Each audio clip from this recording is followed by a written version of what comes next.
What's up, RV fam? Welcome to another video. As you can see behind me, I have a new rig, different from the Winnebago View that we had before. As you can see in the other suspension video, just the shocks, the sway bar, it made such a huge impact.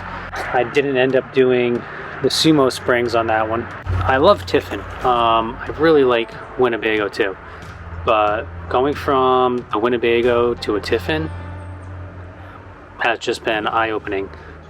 The amount of detail and the amount of thought they put into it was really nice. Now this is the 2019 chassis.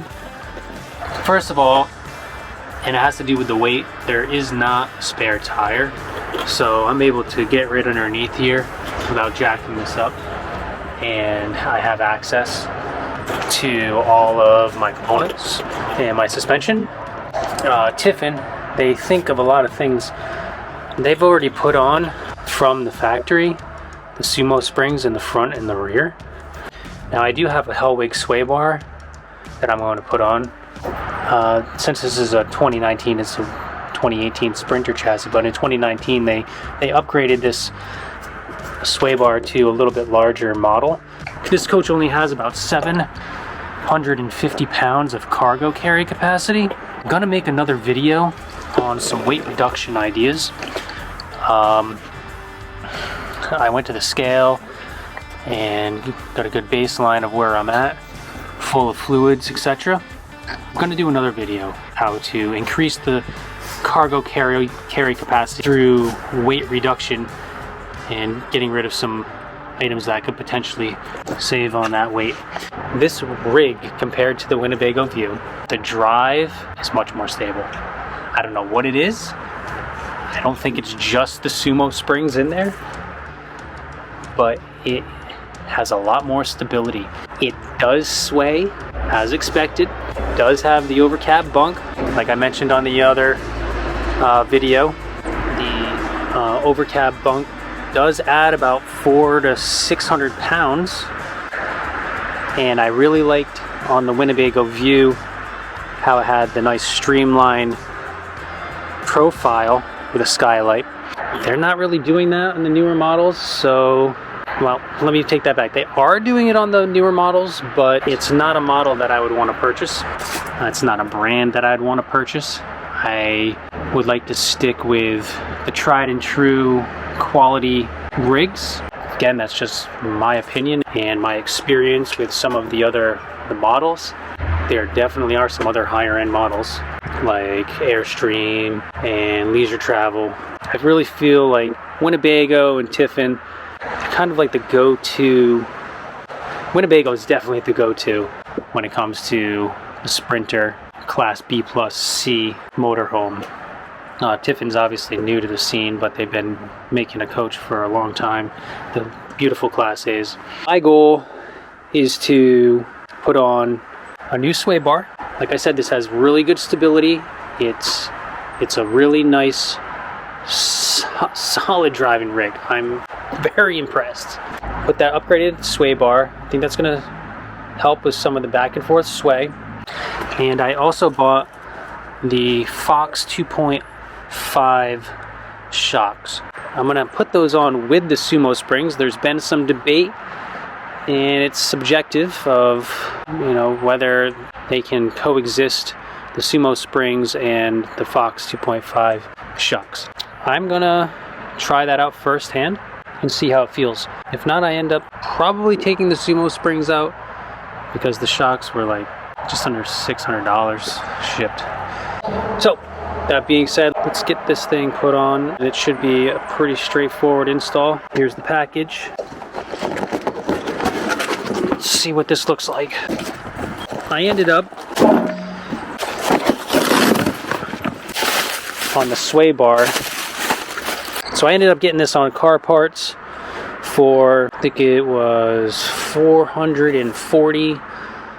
Just want to do a quick shot of some of the tools that we'll be using today.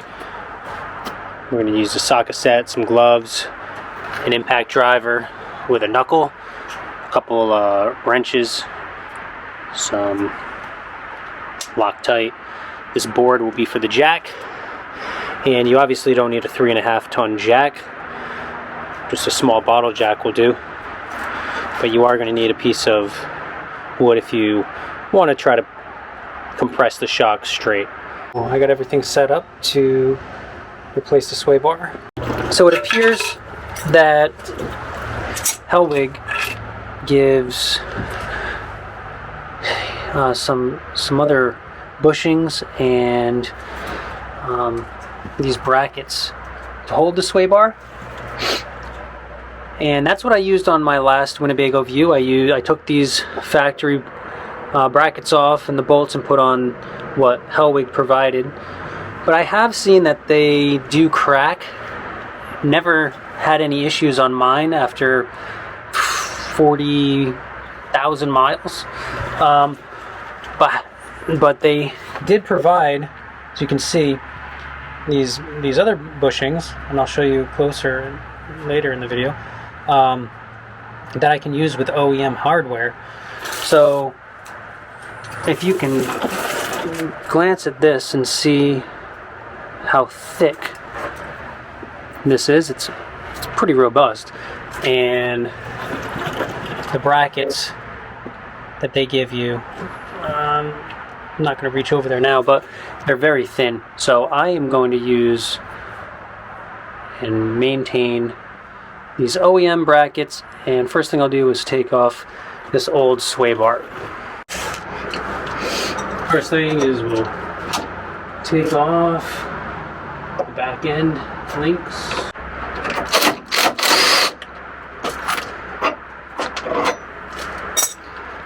Now you're going to want to save this hardware for the new one.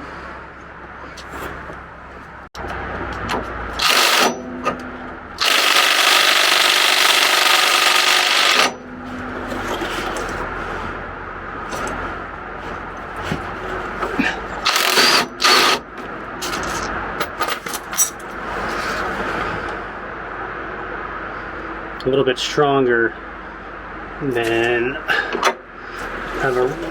the original one.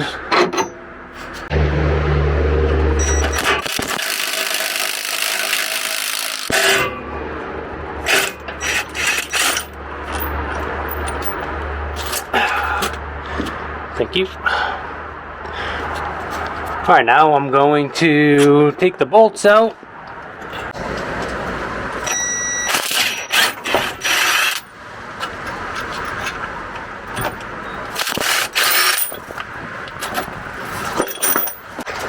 Alright, here it is dropped down. I wonder what would happen if you drove it like this.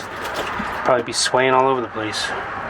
So I am going to take the bolts out and try to save this hardware here. And there's the comparison.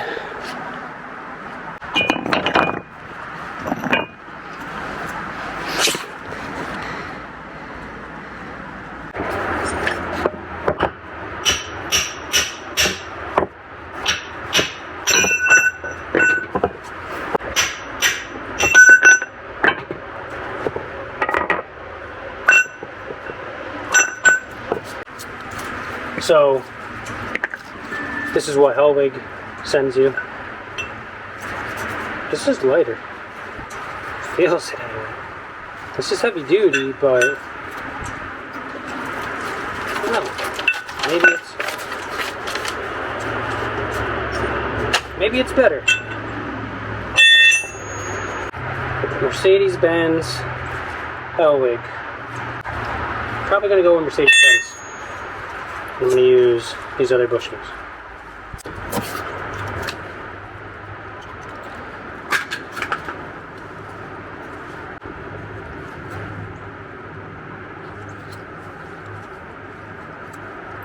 I'm just going to lube up the inside.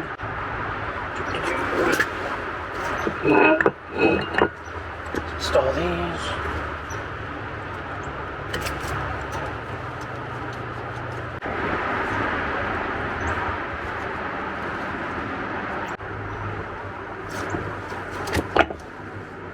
Just like that. Brackets.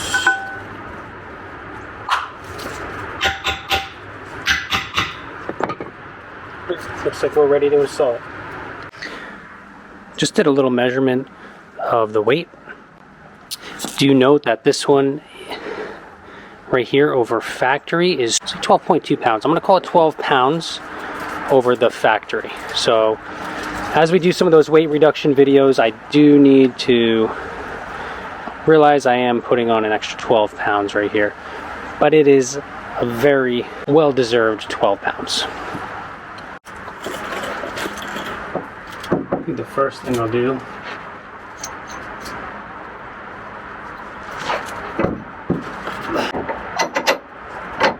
I am seeing some space. Now see this space? Now when you have space in between here, I'll put it up. On what I ended up doing on my last one is I evenly spaced a washer on each side. And by doing that, it created this really loud squeak. And the squeak, it would be like that. I mean, it was pretty good. So what I ended up doing was, instead of evenly spacing the washers, which would be more of like a common sense thing, I took the washers and I put 2 washers on one side and 2 washers on the other side instead of evenly spacing them, and the squeak went away. Let me know in the comments if you've had any squeaks putting these on. Just as simple as the washers, you know, on one side or the other, or evenly spaced. It's kind of interesting. I had to do 2 washers on each side, and with the provided lube, I lubed up each side of this rubber bushing, and then I reinstalled it. Now the washers themselves, they have a flat edge and they have a beveled edge, a smoother edge. I put the 2 flats together and then had the 2 beveled smooth edges, one touching this side and one touching this side. By putting the washer on each side, it caused a large amount of noise. So when I replaced them and put 2 on each side, it stopped that noise on my Winnebago View. So here, being on the Tiffin Wayfarer, I'm in the Sprinter chassis, assuming it's going to be the same. So I'm just taking those precautions up front and going to put it together that way.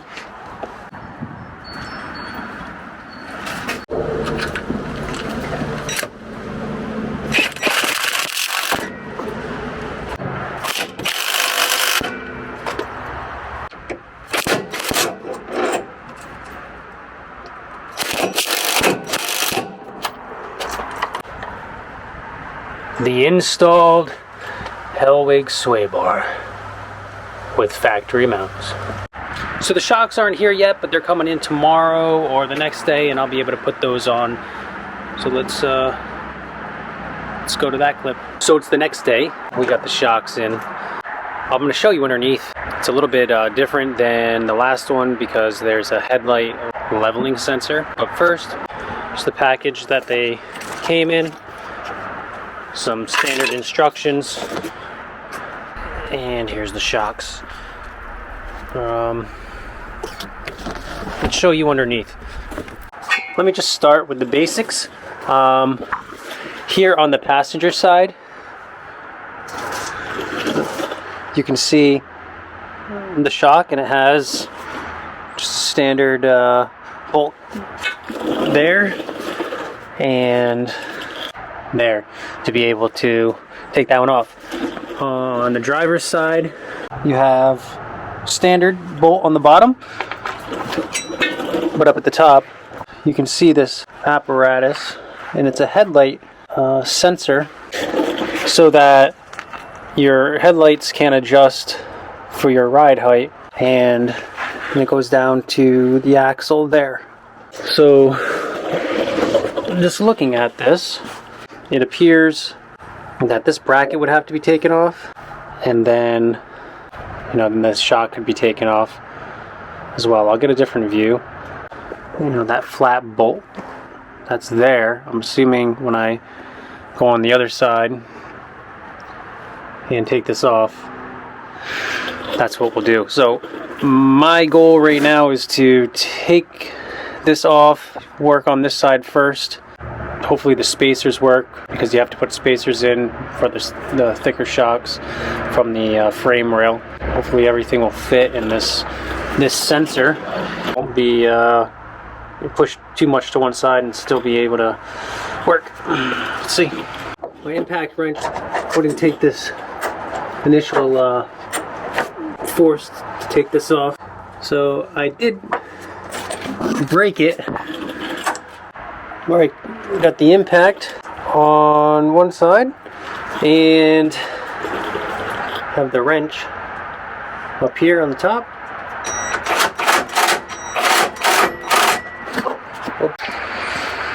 I will say that it is 35 degrees, and you know, if this was nice Southern California or somewhere like that, it would make it a little bit more pleasant. But we get things done here in the cold. It's coming off a lot easier than I thought. So these two bolts came right out, and this is nice that you know, they're kind of built into this tubing here. Alright, to make life easier, I'm just taking off the clip, the washer, and I'm just going to slide this off. Boom.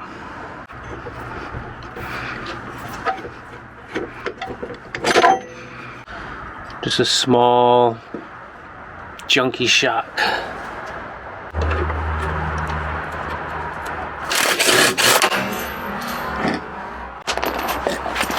I'm telling you, it's crazy. Just landed that to the head. Like, really? That's what happens when it's DIY.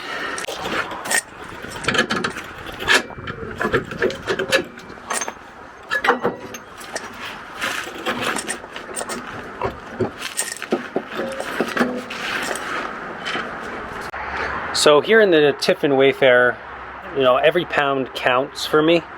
So I've been kind of tracking every pound that goes in and goes out to be able to maximize my cargo carry capacity.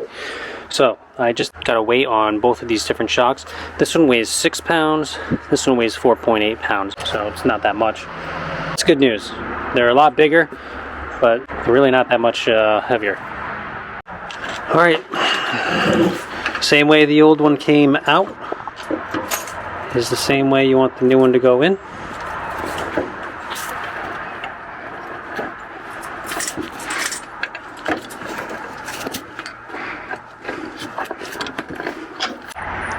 Alright, so you can see I have the new bolt in, I have the two washers on the frame side.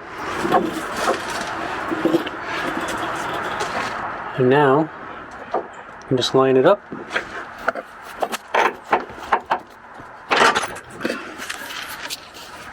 And put it in. Alright, I wanted to take a quick peek here at the shock. So see those two washers in there? So those two washers, and see the space right here? I could definitely get away with one. One would give me one width of a washer here, spacing, and on this side I have just enough thread to put my nut on. Okay, I take that back. I put one washer in, and the reason I put one washer is when I started putting all this back together, this piece over here was hitting this bracket, and this bracket was not sitting flush against this tubular frame, and I really don't want to mess up the headlight sensor, you know, having this be offset. Not much space, at least it's not touching and preventing it from being flush. So that's the way I'm going to put this together.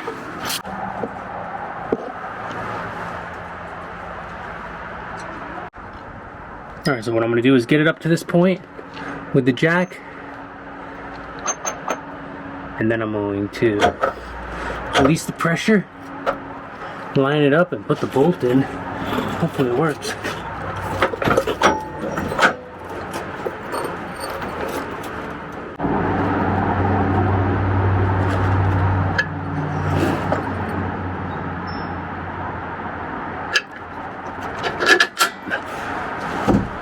Just like that. Make sure to use some thread lock.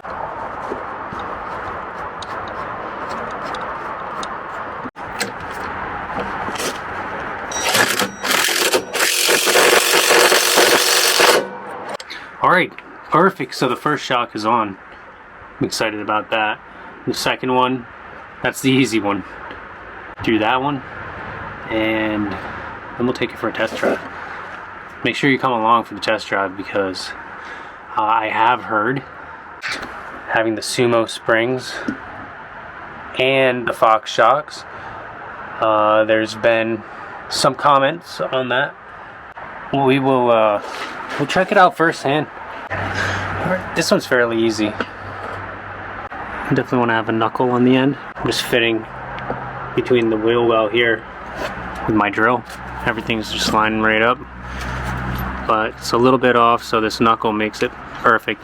Just getting that initial torque done by hand. All right, one more. Here we go.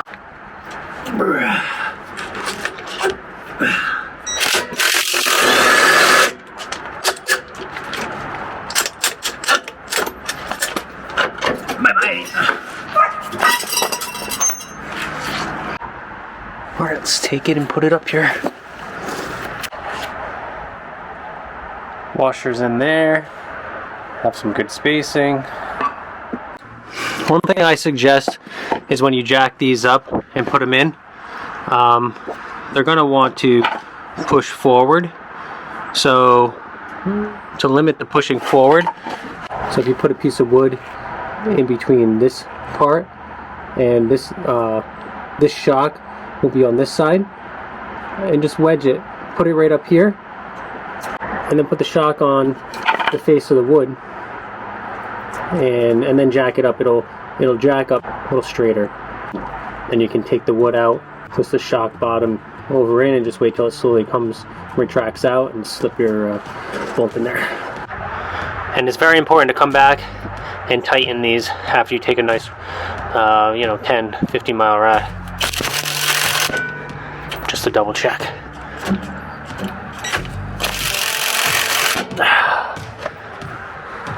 And the end links, make sure you get those as well.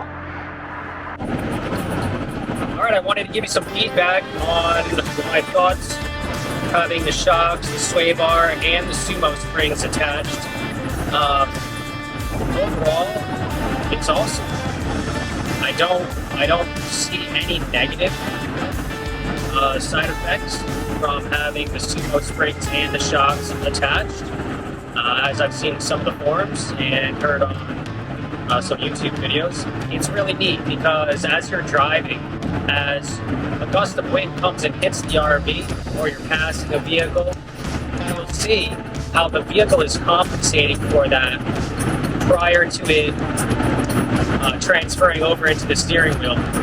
From a scale of 1 to 10, 10 being the worst, 1 being the best, I would say when I received it, I would have put it at a 5 or 6. And that's with the Sprinter 3500 XD suspension with the Sumo springs already. And now with the shocks and the sway bar, I'd have to put it at a 3, 3.5. It's one of those upgrades that if you buy an RV and it already has it done, that's awesome. One less thing you got to do, but if you buy an RV on a Sprinter 3500 chassis and it doesn't have any of these suspension upgrades, you're going to have to plan on, let's say $1,000 to $1,500 to upgrade this. And it's going to be the best $1,500 you've spent on the RV. That's all I have for you. Hope this helped, and leave any comments in the comment section below. See you on the road.